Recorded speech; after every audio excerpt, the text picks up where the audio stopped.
Sorry about that. Good morning, everybody. Welcome to this edition of Tech Talk. My name is Tri from Zyxel. I'm one of the senior product managers from Zyxel. I've been here for over 15 years and in the networking industry for over 20 years.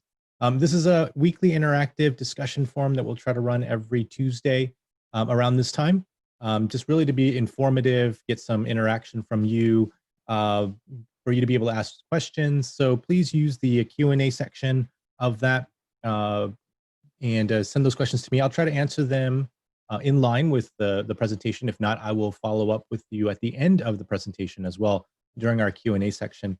So we basically have a time of a quick introduction of Zyxel. That's what this format is about.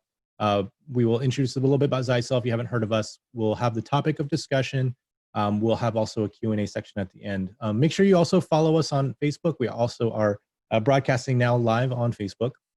So if you'd like to catch us there, you can as well. Again, thank you for joining us here at Tech Talk. And let's jump on in. So just a little bit about ourselves. Zyxel celebrated our 30th year of networking expertise. We are actually based in North America. That's where I'm based in Anaheim, California. Our headquarters is in Taiwan. And we have over 1,500 employees worldwide in 150 markets. 700,000 businesses use Zyxel solutions to power their businesses, with over 100 million devices actually creating connectivity in the network around the world. We offer a comprehensive portfolio. What I primarily deal with in the product management group is in the business sector. So it covers pretty much all of these products. If you are a customer looking for kind of an all-in-one area for your networking needs, security appliances like UTM functionality, wireless access points, to creating hotspots or creating wireless connectivity throughout your network, switching networks to provide you with the backbone of your corporate network or even in your data centers, things like that. Gateways providing the hotspot authentication themselves, and then being able to do that all within a management solution, whether it be a standalone solution in the cloud or on a virtual device that helps you to centrally manage everything. So today is going to be the second half of the discussion that we started last week. We were talking about ATP and the advanced threat protection and the intelligence that's behind the solution. I'm going to cover a couple of slides just as a quick reminder in case you didn't attend last week's session. The video on demand for that is available. If you'd like to check out our webinar page, you'll be able to find the download link for that to watch last week's webinar on it. But I wanted to cover quickly just a few things that some of the key points of the ATP that we covered last week. So introduction to the ATP itself. This is our advanced threat protection appliance. It provides high performance hardware, which means high performance UTM functionality compared to our USG series if you've used those before. The primary function or the primary feature that is an enhancement to the threat protection is our sandboxing technology, leveraging the sandbox in order to identify new threats and also defend against unknown threats. So being able to identify, classify those things. It also has a built-in wireless LAN controller that you may be used to within our security appliances today. Being able to provide device high availability to be able to stack multiple devices to make sure that your connectivity and your security protection is always readily available without any hardware failure or even multiple WAN connectivities to make sure that your internet is also is not the issue when things go down. And then Botnet Filters, enhanced UTM functions, and we'll talk a little bit about those enhanced UTM functionalities. So just to cover a little bit, what's the kind of the difference between ATP and UTM? So why do we even need advanced threat protection? Well, UTM, as you may know, is Unified Threat Management. It is just kind of the term that is a collection of all the threat solutions, features that protect against the internet threats or network threats. And those are kind of done in a way that with UTM, you have to have known patches, signatures, heuristics, things like that, and reputations in a definition in order to protect against it, right? So, but even with those definitions, it's kind of not very, it's kind of a clear cut, black and white kind of scenario where the signatures would say, well, this is very bad, or this is known bad traffic, and this is known good, so it allows for it to go through. But what really happens is the gray area. The gray area is where you potentially could have false positives, meaning that the traffic or the kind of the activity or the file could be good, or it's just suspicious, but it's not necessarily known. So those cannot be identified by UTM typically. So what comes into play is the ATP sandboxing, and it uses AI in the cloud to manage that. And so it goes beyond the conventional, typical ways of you doing what you're used to UTM with those signatures, heuristics, reputations. It uses methods on top of that to be able to block zero-day threats using the cloud. And because of that, it can identify and actually protect against unknown threats. So at least for you, basically you make the unknown known through the cloud and then be able to protect that across the network. So ATP is able to block those suspicious traffic and still maintain a very high throughput speed, which is what is very important in today's age, especially with the internet connectivities moving up in speeds now. The gateway has now become a real bottleneck. So with the sandboxing features, again, just to highlight that, we covered this last week. The technology is that when there is a file, there is some sort of behavior, like say a zip file, it's unknown, it gets sent to the cloud, the packets are then put into a sandbox, opened up, executed, analyzed in a virtual and safe environment to kind of analyze what the behavior is of that file, then create and identify if it is like a malicious attack, things like that, and then provide the update signature into the database. So that's how we take something that is unknown, put it into the cloud, and make it known through this AI. And then that's part of what, the advantages of that is that it creates a global security ecosystem that includes the sandboxing, the cloud query functionality, the third-party vendors that provide us with the typical UTM features. All of that, they co-work together with the entire database of ATPs out into the cloud, be able to provide kind of a real life, a real time information of threat management or threats that are out there, and then provide it into a daily sync database that actually syncs up with your local device itself. Of course, all of the third-party signatures in this ecosystem, they will constantly be changing as well based on kind of the threat levels. But of course, let's say, for example, malware, some of the antivirus signatures will block 600,000, virus signatures, which then gets to the local area. And of course, that blocks the latest threat. So that's what those third-party vendors do. But on top of that, all of the sandboxing and the cloud query functionality offers a much more kind of holistic protection solution for the local database. And of course, it's cross-sharing. So it's able to cross-share all that database information through to other devices that are out there. So today I wanted to jump into something new, which I didn't talk about last week, and talk about some of the key kind of features and kind of the key UTM functions, the advanced threat protection functions that are found in the ATP itself. So anti-malware, how can Zyxel actually protect against malware? So with anti-malware, the ATP could protect you based on a cloud database, like we mentioned in the ecosystem there through the sandbox, or through an anti-malware signature database, which is provided by either a third party or could be some portion of that via Zyxel solution itself. But that database is maintained and it's in the cloud and it's provided as an update to the local ATP. So the ATP becomes kind of the gateway, kind of a security bouncer, I would like to call it. So network threats either going in or going out can be discovered, be blocked, and be logged, be able to, you get to decide what to do with it. Typically, the malware is by default blocked, right? You typically won't have that being allowed through, but except there are options for you as an IT manager, which types you can, or which types you want logged or alerted to you in a different way. So you can customize all that, be able to send that to a syslog server. And I'll talk about a little bit about the solution that Zyxel has where you send this information so that you kind of collect it for all of your customers. And that's something that we will talk about towards the end of this presentation. So all of that gets information. It's all information sharing through that database from the sandbox. Of course, there's new malware potentially that could be sent to the sandbox and then discovered and then sent back through the database back to the devices and then sent to all the ATPs. So of course there is that case of, well, there are case what is that, patient zero type scenarios, right? Because if there is a targeted attack at a particular device, you could choose to kind of deny that that threat without executing it. But what it could cause is some false positives. If you have a new file that you're just uploading and it has no malicious intent, but it is a new unrecognizable file, it will try to send it to the sandbox. And based on what you've set up, it may cause them to not be able to send it for at least a little while.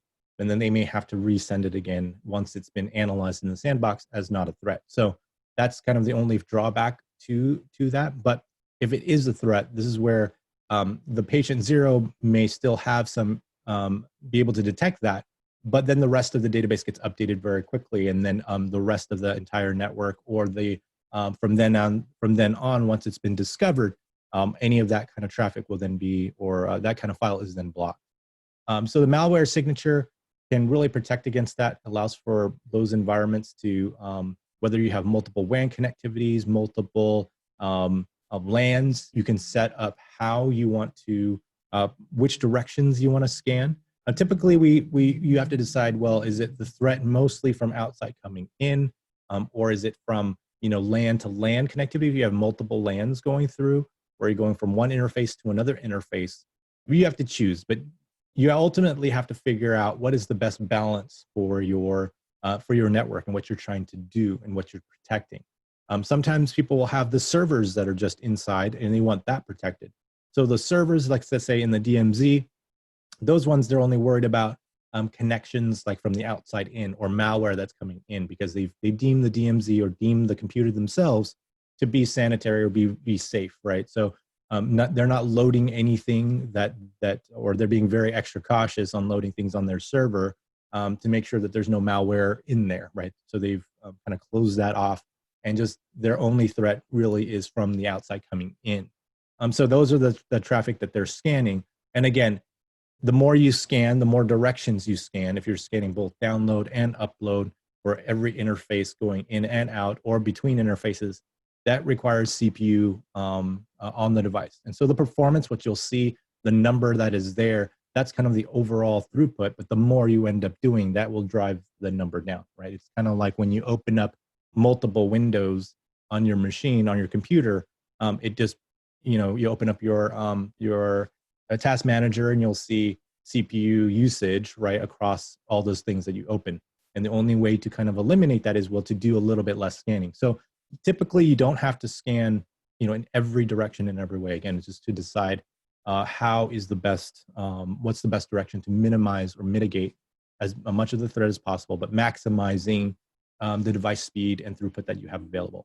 Now, the other option, of course, is to always buy a bigger device, much higher than your WAN connectivity throughput. So you do have those extra CPU performance capabilities to do more scanning. So again, when you're trying to pick out a device, it's usually not just easy cookie cutter.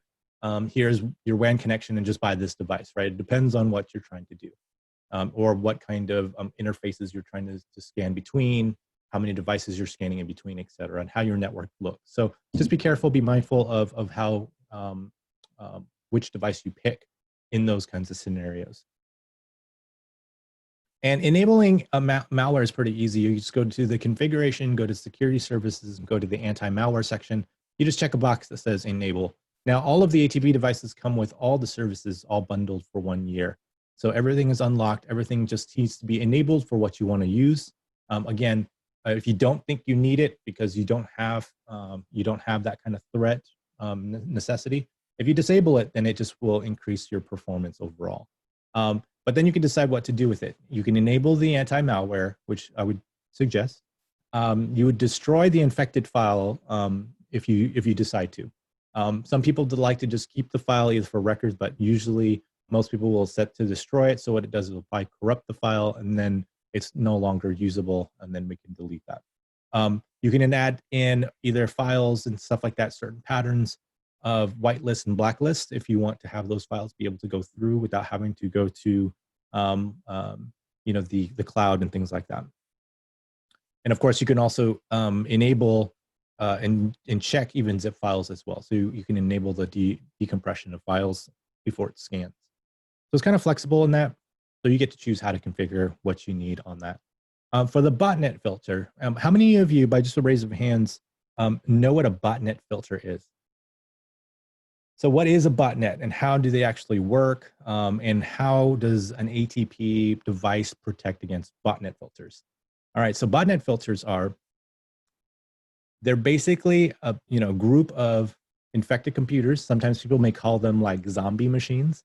Those are computers that maybe a hacker has infected or they have control over. So let's say the malware has already gotten to these machines and they can exist anywhere on the internet.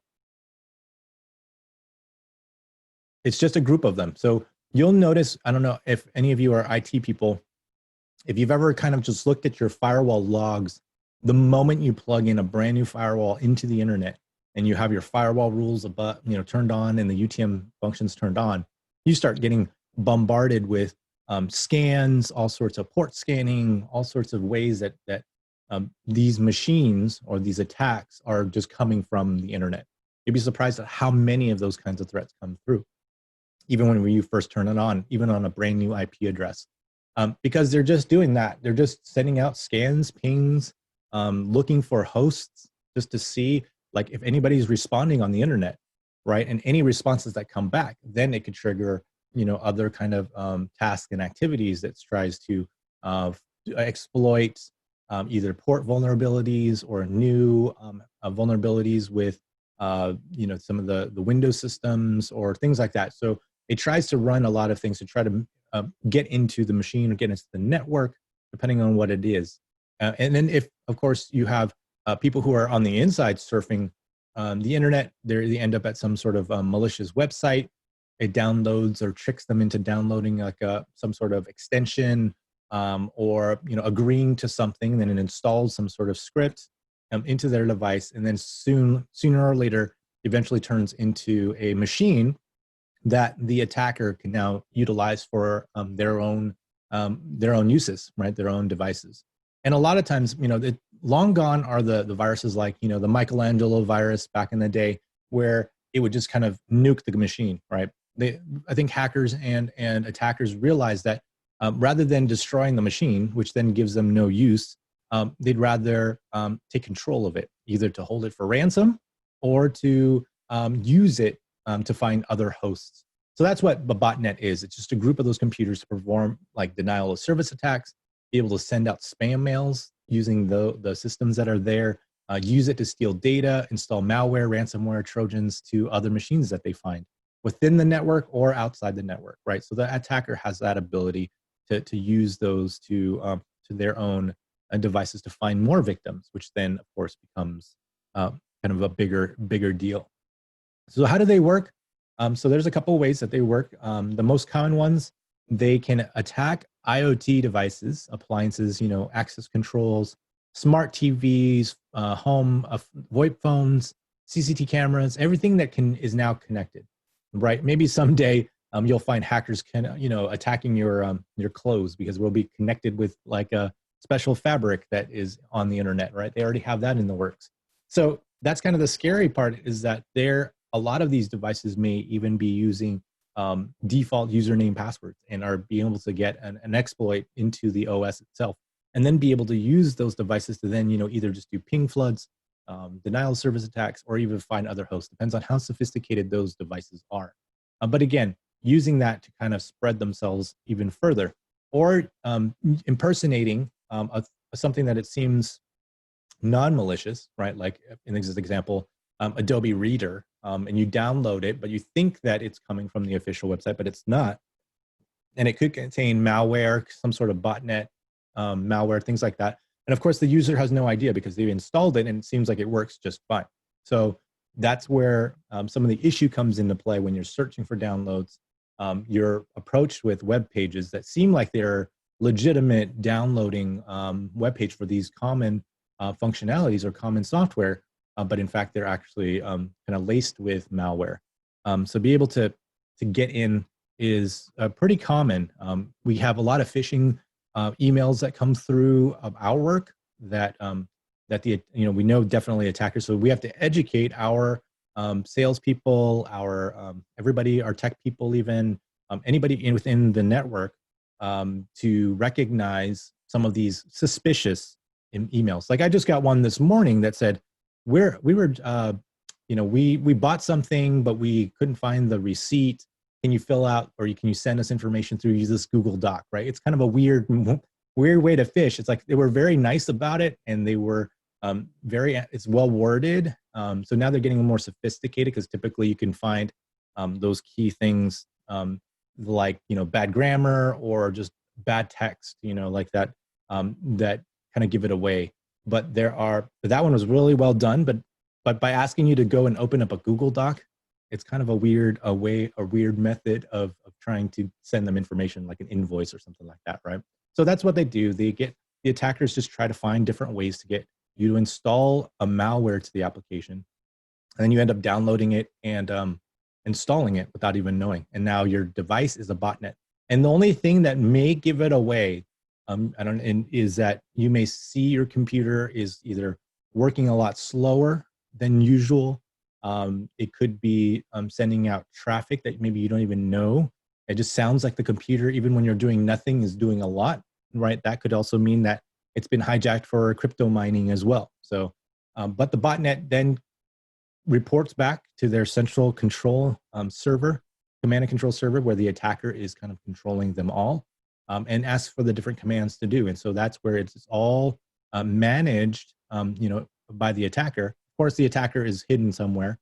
He's gone through multiple hops, multiple countries, things like that, but does have a central kind of control server to provide, DOS attacks against some sort of victim's network. So you can attack web servers, hosting companies, banks, public networks, things like that, just to cause either havoc or, again, use those botnets to find other hosts on the network.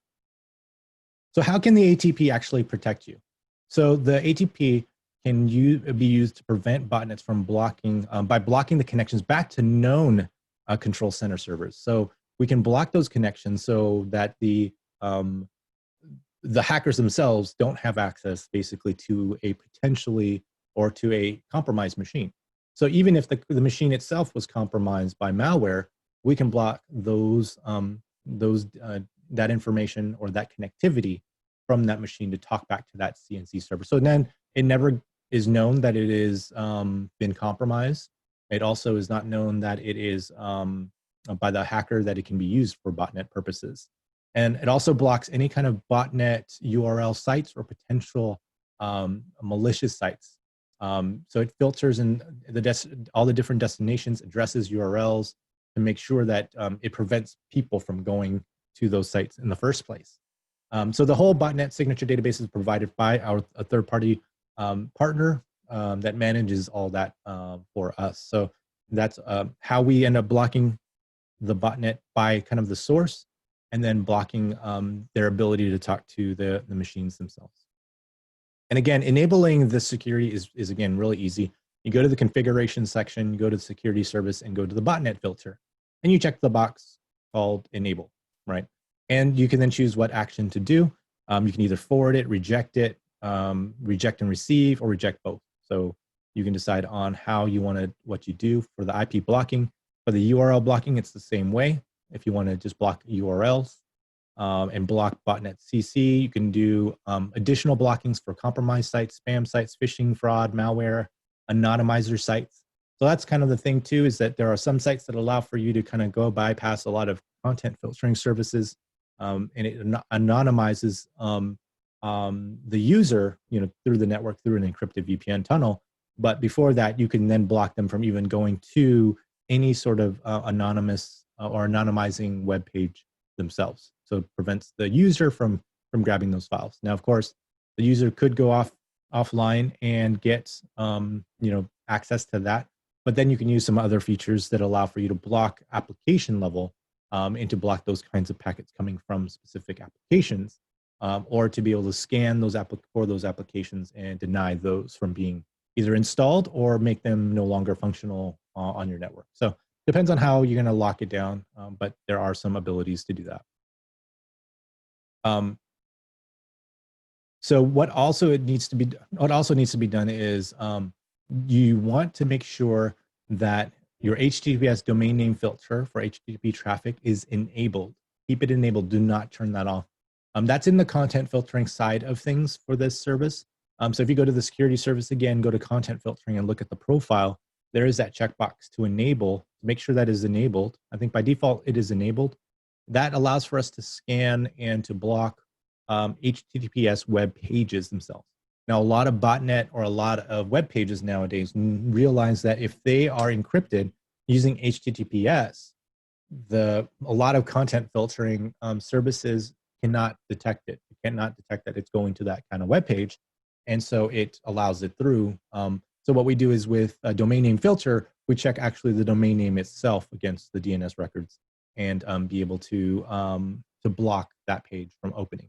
Now, the side effect of it is using HTTPS. So just so you know, when a user tries to go to an HTTP website or HTTPS website that is blocked, they may just get a kind of a non-loading screen. So it will eventually just say like a connection timeout or like an error, connection reset kind of message within their browser. Depends on what browser they're using. But that's the reason, is that we end up blocking the connection and that HTTPS connection cannot be made. So then it kind of shows up as a broken link.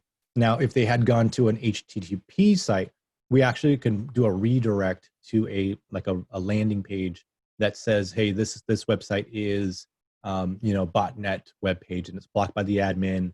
If you have any issues, contact the admin, and provides the address, right? We have that ability, but we can only do the redirect on an HTTP website. So the HTTPS encrypted website, that's kind of the side effect. So just so you know, that way you can educate the users, your customers as well, when they're using it, so that they know that, well, if I'm going to a web page and I get this kind of error connection message, that's what's going to happen. So that's where this message, the denial message, allows for you to do that. And the redirect, again, it only works when you're using the HTTP. Now, they may have enhanced it, but I know that for the longest time, the main reason they couldn't do it is because they had to just block the connectivity. And with blocking it, you can't cause the browser to reset, or redirect at the same time. Because I think part of it is, it's part of the security of the browser itself, preventing from you to do that. Because before, a lot of malicious sites would do that. They would just, you go to a good site, but then it redirects you to a bad site without you knowing. And so that's what it's to prevent. And so there's a lot of statistics that can be grabbed and be analyzed as well. So if you enable the statistics, you can collect them. You can do kind of a quick time set, and it will do some statistics on what's going on, and it'll give you a summary of that botnet filter. Now, all of the summary stuff is actually available as well in the dashboard. Once you started scanning them in the device dashboard, you'll find a lot of this information already. Now, if you want longer term, that's the next product that we'll talk about at the end with Secu Reporter, that allows for you to analyze a lot of these different solutions, or a lot of these services together in one view, and give that as a report to your customers. So you have some quick statistics, information on IP blocking and URL blocking, which sites are being blocked, and what kind of what kind of category it belongs to.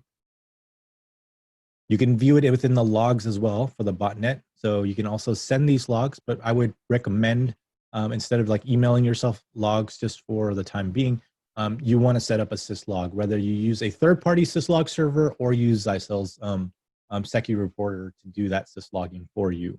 But that helps you to gather a much longer period of time and be able to analyze like what's going on, over the last month or things like that, or over the last year. So phishing is another form of malware that the ATP blocks and protects against. So against phishing, against different types of scams, things like that. So phishing is basically an online scam, right? It tries to trick you to thinking that a good email or something from a good source is reputable enough that you would either update, log in, things like that, and enter in any kind of sensitive information. So your log, your username, your password, some personal information. And a lot of times those links that you click, so for example, here the user clicks onto this, HBC, just a banking, seems like it's a security issue that maybe it's usually kind of expresses some urgency and says, oh, your information seems like somebody else is trying to access it. You should change your password now. Let's go update your records, update your password, things like that. And you click on update now, and you can see it takes you to a fake web page. It seems like it's the right web page because they've just kind of copied these, kind of the look and feel of the actual HSBC website. So it looks like your banking site that's there. But except if you look at the address, it's not even the right address. So you enter in your login, and it captures all that information. And then, of course, now you have some compromised device. So that's how they really are phishing. They are looking for ways through email or through other URLs to try to get information, to phish information from you that you didn't intend to give them. So the gateway can actually inspect the email content to detect these embedded URLs. So if you are popping, so this is kind of the catch-22 though, you have to be able to download the email. So if you're using SMTP or you're using POP3 to download your emails through the firewall, that's the only way that it will scan the device for the phishing emails. If you're using another service, online that's primarily just in the cloud, and you're just using an app to just access the view of the cloud, then this service won't be effective for that. If you have some, it's all about downloading or moving the email through the device, and which is what it can then detect and scan. It can't scan something that is just in the distance, right? It's in the cloud. So the cloud then looks at the information. It then queries the cloud again, the URL database. It looks at that. If not, it will also check within the cloud system. But it looks at the URL database to classify the different embedded URLs. So it will look at that, see if it's a fake banking website or something else that's been identified, and then be able to block that email. It can actually decide to tag it, so it gets sent to like your spam box, or be notified to your IT, things like that, to make sure that something is being done by it. Or at least it will tag it so that hey, don't follow this email. It's been tagged as a phishing email. So we can change some of those tags there. So enabling it is, again, same thing. Go to the security services, go to email security, click on the enable, and with all the email security, there's a bunch of different things. Again, you can then choose the outbreak tags. If it's a virus, you can, in the email, there's a virus, you can check it to be, it will add that little tag of virus in there. If it's a phishing email, you can put it to be phishing. And so this is all super helpful for you to set up then local sorting. So it will automatically sort anything that has that bracket phishing or whatever it is into a kind of a quarantine folder for your network. So you can do that. So you can even forward the email, like if it's a spam email, forward it with the tag as well to somewhere else. So you can send it to a collection box. Maybe the IT sets up that. We can automatically redirect it to another server box or another mailbox with that, and be tagged at the same time. Again, all of the email has to pass through the device in order for this to work. Also, there's statistics regarding this as well. So again, the statistic can also be found within the dashboard, and all of this information can also be sent to the SecuReporter software in the cloud if you subscribe to that service. But it will tell you how many mails have been phishing, the spam mails, the blacklist, things like that. Whatever the reports are for that, the counters will be here. And it will also add it within the log. So if you have syslog, again, you can get alerted. You can get that information data from that. So those are kind of the main features that kind of differentiate the ATP from the USG product line themselves. Of course, they all have still antivirus, intrusion detection, content filtering, anti-spam, malware protection, things like that. But there's a lot of other features that come into play as well. Now it comes in several varieties, a scale of hardware platforms. We are launching the ATP 100 in the coming 2 weeks. The announcement will come out on the 24th. We'll have and be able to start shipping product in the beginning of November. If you already have kind of demands and want to have a device readily available when the firmware comes live on the 24th, then you can always request that from the salesperson. Now we have the hardware available. It will automatically do a cloud update when the firmware is ready or available in the cloud on the 24th. So you can then start using it, deploy it, test it, whatever it is. Now the functionality of the ATP 100 is kind of the same product set or the same feature set as the ATP 200 that you're used to now, but it has, basically a more cost-effective kind of price point. The current price, the price point for the ATP 100, the street price, with 1 year gold security pack with all the services, all of your UTM functions, things like that, is $399 on online. So basically the street price. It comes with a UTM throughput performance of 250 megabits per second. So it's about a little bit, almost half of the ATP 200. But again, the price point is relatively about the same as well, like about half. So it's more cost effective for those small offices that maybe have a 100 meg to 150 meg connection. When connectivity to the internet, that's where the ATP will fit quite nicely for that. So kind of if you are not familiar with firewalls and how like max throughputs work, they do the testing with the highest packet possible with multiple connections all running at the same time to make sure that to see what the effective net throughput that can go through the device, right? So with all the services enabled, you'll see that the ATP 100 has 250 megabits per second throughput. And usually that is the max, right? Because you're using the largest packet possible, you're doing multiple connectivity. But if you do like a speed test, online, the number typically may be around 60% of that, like 250. Because a lot of times some speed tests is only doing a single session, but there are others that allow for you to make sure you could checkbox that it's a multi-session test. So it actually initiates multiple connectivities or connection sessions to simulate multiple devices, which then the throughput number will show higher typically. So usually that's the gauge that I use for connectivity on a throughput. About 50 to 60% of the number is a good safe number for the WAN connectivity. That way, the end user, when they're doing their speed tests, will see that they're still utilizing or maximizing their current connection and not have to worry about that. Now, if you're not doing any of the UTM or you're doing less UTM because you're just disabling, let's say, a content filter or malware or something like that, or some of the AV IDP functionalities, then of course the throughput's going to be much higher. You can see that the SPI throughput on firewall or even the ATP 100 is a 1 gigabit throughput.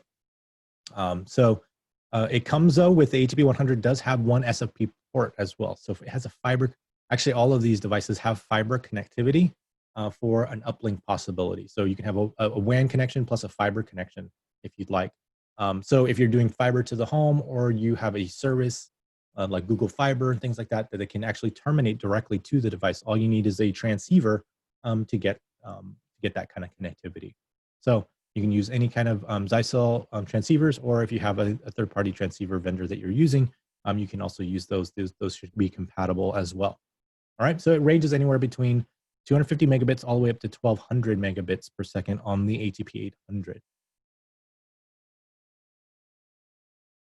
So, and the services available, like I mentioned, they all come with 1 year fully loaded bundle. Some of the questions have been in the past, like what is the price point of the bundle on a renewal? It's about 60% of that price. So whatever price that you're seeing now, it's about 60% of that will be the renewal on the license. And of course, that's recurring revenue for you as a partner to really be able to collect, on a yearly basis or on a monthly basis for your customer for providing this kind of service. So you can upsell them on any of the services, or you say, hey, well, the first year's free, or it's all included in that. And then after that, there is a a monthly service fee that to maintain all of it. So depends on how your business model works or how you would like that to work. We have this solution to provide that for you. And of course, with your partner discounts, it makes it even more cost effective for you to be able to make your revenue very quickly. Oh wait, so some of the services that are there: sandboxing, content filtering, botnet filtering, application security control, malware, cloud query with the database that I talked about earlier, intrusion detection, geo enforcer, which I didn't cover, but basically that is IP blocking. So you can block by country, by IP addresses that are found in those countries, that are registered in those countries. So you can say, well, all of my traffic inbound, I only care about traffic that's coming from the United States. So you can enable that, everything else is blocked except for US traffic. So you can do that as well. So you get some control over that. Now, it's also effective when you're trying to do VPN tunnels. You may have remote users that are only traveling within the United States. So there's no reason for them to try to build a VPN tunnel to your office outside of that. So you can enable those kinds of policies for those specific users for those kinds of connections. And of course, it provides and supports Secure Reporter as well. So Secure Reporter is a licensed service for the management application or reporting tool for our security platform. And each device has to have a license in order to manage that. Now, what's the main difference between ATP and USG? Some of you may already be buying or using USG for a long time now. And I'd like to say thank you for using a USG. It's been one of the products that I've been a part of for all these years in creating and making functions and features and stuff like that. Now, what's the main difference between ATP and the USG? Well, there's a few. Of course, it has all the usual UTM functions that you have, except now ATP has the cloud machine learning for malware. So it can send that into the cloud, be able to figure out if this is malware right and through the sandboxing, be able to do things like botnet filter, be able to do sandboxing, and also IP URL reputation control. So it can detect, or the signatures that are being provided in the cloud can say, hey, these are bad IP addresses or bad URLs. They send you to malicious sites, and we are able to block against that. So the USG does not have that. Now, the other main difference is, like I mentioned earlier, the throughput performance of the ATP is a lot higher than our existing USG models. The ATP just totally outperform the product. So the price point for the product makes more sense for today's SMB. Before the solution of the ATP came out, a lot of people were already upgrading to 200, 300 meg connections. And the only solution across all vendors was to say, hey, well, turn off, if you want the speed, you have to turn off some of the features, right? You have to turn off some of your security. And to me, my analogy is like you bought a security for your house, but you just don't arm it. So it's kind of worthless. Somebody can still walk in and still go to your house, right? So you don't want to do that. So the only other way before, prior to the ATP solution, you had to buy a box that was just way out of the price range in order to get the throughput performance that you needed on the UTM to make it work for that office. And unfortunately, that is not sustainable, because it doesn't make sense for a small business. We had scenarios where we had a small business that had 2 to 5 employees. They ended up with a 300 meg connection, and they were told from a competitor or another vendor, or just to be in order to provide that kind of service, you have to buy a $1,200 UTM box or higher, right? So they're like, this is a $50, $60 a month internet connection, but I have to buy a $1,200, $1,500 appliance for this. It doesn't make sense. So now it kind of brings everything back in line. The ATP brings it down to the price point where we can still manage those throughputs at a $600 price point, which is what they were used to before in their firewalls. So the throughput is number one, right? If you have customers who are upgrading their connections and are complaining, we want the security, or security is important to us, but we also want the speed that we paid for. That's when you go to the ATP. Now, the ATP is missing a few things, but is going to have a future release though. Right now, currently, hotspot management, Facebook Wi-Fi, concurrent device upgrades is not available in the ATP. That's only in the USG currently, but is going to be available in a future release. So I wanted to talk about some of the management, or some of the reporting tools that Zyxel has available for our security appliances that allow for you to give visibility to not only yourself, but also to your customers. I think the biggest challenge that people have when trying to sell security services as a managed service provider is people don't want to pay the monthly fees, right? Typically. They just say, I just want to pay for something once, and then that's it. And then you just give me services, and or whatever should be working. But unfortunately, with security services, there's an upkeep management, right? There's security signatures that we have to pay to third-party vendors, and those signatures are constantly updating. It's not a one-time thing. There's no universal virus detection, right? That is a one-time signature. Those are always and constantly evolving. They're constantly being made and maintained by these companies, including Zyxel. And so we need to be able to continue that. So that's where the service comes into play. And how do you, the challenge is, how do you communicate value to your customer. And I think security is one of those big things because it's kind of nebulous, right? I can't tell if I'm being protected. I know I'm being protected maybe, but how do you show that? So that's what Secure Reporter allows for you as a managed service provider to be able to give to your end users. So what Secure Reporter is, it's a way to centralize all of your reporting for all of your devices. So anything that you have that's running security, whether it's USG products, whether it be ATP products, you can send all that data into Secure Reporter and get alerting, reporting, analysis. You get some monitoring capabilities, you get visualization of that traffic. And then we're leveraging the cloud to provide that portal. So it's like a centralized portal for you to be able to get that visibility for your business. So again, it shows you kind of the top malware, packets, anomalies, things like that. So the data is being sent from the devices into Secure Reporter. So all of the application data, log data, security data is getting sent to the cloud.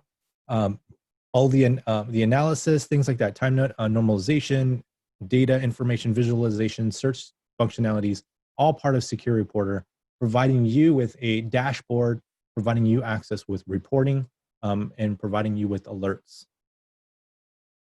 So when do you need it? It lets you drill into it. So it just identifies what kind of threats. It sees who's the target, when it happened, who's the attacker, where the attack is from. So it gives you all that information, all from a single pane of glass.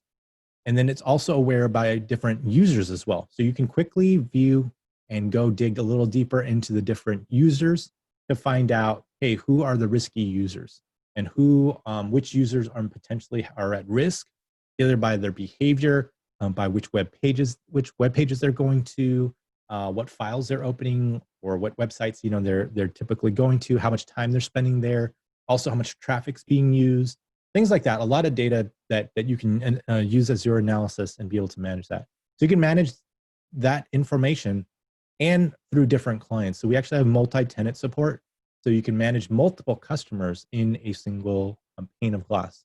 So then you can dive into each one of your customers and look at the different sites and be able to see, hey, then drill into which users and get that centralized visibility. And of course, it's scalable because it's in the cloud. And so you only need to scale it as your devices increase, right? So each device will require a license. If you're deploying the ATP, like I mentioned, the bundles already come with, the Gold bundle already comes with everything including Secu Manager. It provides you with custom analytics for each customer and also sends reports and alerts. So you can customize those reports. So this is what is really an advantage of, again, providing information to your customers on the value of the services that you are charging them for. So you can actually create customized reports with your own branding as well. And then it will release a PDF, let's say a monthly PDF that sends to you, sends to your customer, so they can see very easily a report widget, what you've dragged and dropped into it, what you want to report. Now, the trick is, if you're already using a USG device now today, you can still use Secu Reporter for that purpose or for this purpose. But you need to remember that it will show you no data on security, like logs and things like that. It won't send any of those data if you don't have those services enabled, right? Because USG, you can buy a device with no UTM functions enabled, and you can always add a la carte. But in order to get the data, if you want content filtering information, that service needs to be available, turned on, and logged and sent to a Secure Reporter. So just keep that in mind. We have some people who will get Secure Reporter and say, I don't get any reports, or my report is blank, or my Secure Reporter is showing nothing, because they're not even using any UTM services to manage. So that's just something to be aware of. But of course, if you're using ATP, all the services are there. You just have to make sure that you've enabled all the ones that you want enabled, and then those will get reported to Secu Reporter. So it helps you to achieve also privacy compliance. We can provide the data information, like especially the personal data or the computer data. If you have initiatives that don't allow for computers themselves to be identified, we can do anonymous, partial anonymous, fully anonymous, non-anonymous functions, depending on what you need for that. So we can do privacy compliance. So that also can follow GDPR as well for European countries, or of course, any initiatives that you may have in your local area or in your state area about a privacy and anonymity of internet usage. So to get started with SecuReporter, go to I think they spelled it wrong. It's secureporter.cloud.cnm, or you can just find it through our webpage and log in through that, and you should be able to download some information about it, be able to see what's there. Now, of course, if you are not yet a partner, actually, let me start. If you are a partner with Zyxel, thank you very much for being a partner. And we look forward to working with you and continue working with you on any solutions, any issues that you may have, or try to be here to help you with any customers, projects that you're working on. But if you are not yet a partner, I encourage you to take a look at our partner program. It is free. The only thing about it is in order to move up to the different tiers, you just have to maintain a certain sales number. So the silver required, the qualifying sales for half a year is only 6K. If you want to move up to the gold tier, is 12K in a half year. But that gives you the discounts at distribution. So you'll get 16% off your distribution price, depending on which distribution you're using. Or in the gold tier, you'll have 20% off there. So we work with D&H, Ingram Micro, Synix, and Wave right now. We also opened up just recently Target distribution as well. So if you're using that on more of the East Coast side, we have partnerships with them in that. So I encourage you to get to that gold tier, because it does give you access to lead referrals, direct access to the systems and sales engineers, advanced replacement on the products, things like that. But of course, even if you're not part of that program, you still have a dedicated account manager that you can call upon and work with to get you the support that you need, the product that you need, and also figure out what is the right product fit for any particular project you're working on.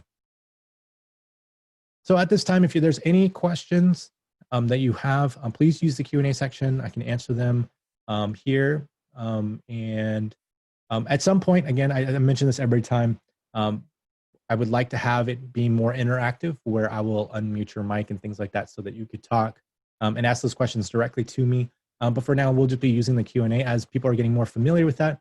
I know some people who are on the Facebook side won't be able to ask those questions. Let me double check Facebook side if there was any comments there. Nope, there's no questions currently on the Facebook side. If you have any questions and can think of them later on, you can always email me at tri@zyxel.com. Some people are like, how do you get that kind of email, that short email? Well, I've been here so long that before we used to only have, the first name. And so my name is quite short. It's just TRI. So I have one of the original kind of names. Everybody else, is newer. It will have a dot last name. So that's why I have this one. But you can also follow us on Zyxel.America on Facebook as well. So you can get some more information on that. Again, we'll have this as a recording for you to share and either watch again or share with colleagues and things like that, and pass it on. And hopefully this was informative to you. If you have any questions, if you have any ideas for other tech talks that you would like to hear about or to know more about, different topics, things like that, let me know. Send me an email, again, tri@zyxel.com. We have some webinars coming up next week. Wireless 101, if you want to learn about wireless, how to install it, and what's the difference between AP and AX and things like that. So, and then on the 24th, Nebula. URL for SecuReporter again. If you go to our webpage, Seth, there is a, if you just do a search for SecuReporter, it will take you there as well. Let me see if I go back. I don't know, the web page that's here, it doesn't look, I'm not sure if that's the correct page, if it is or not. Let me see. Oh yeah, it is SecuReporter. I just read it wrong.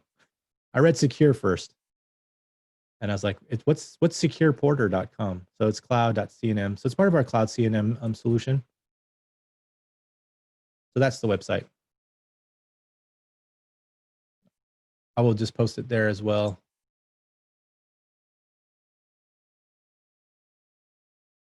There you go. Thank you for the question anyways. Anybody else have any questions? If not, thank you so much for your time and for spending this hour with me here at Zyxel. We'll be back next week, again, like I mentioned, will be Wireless 101 with Sean Rogers. And we'll get some additional Tech Talks up and ready for the November timeframe.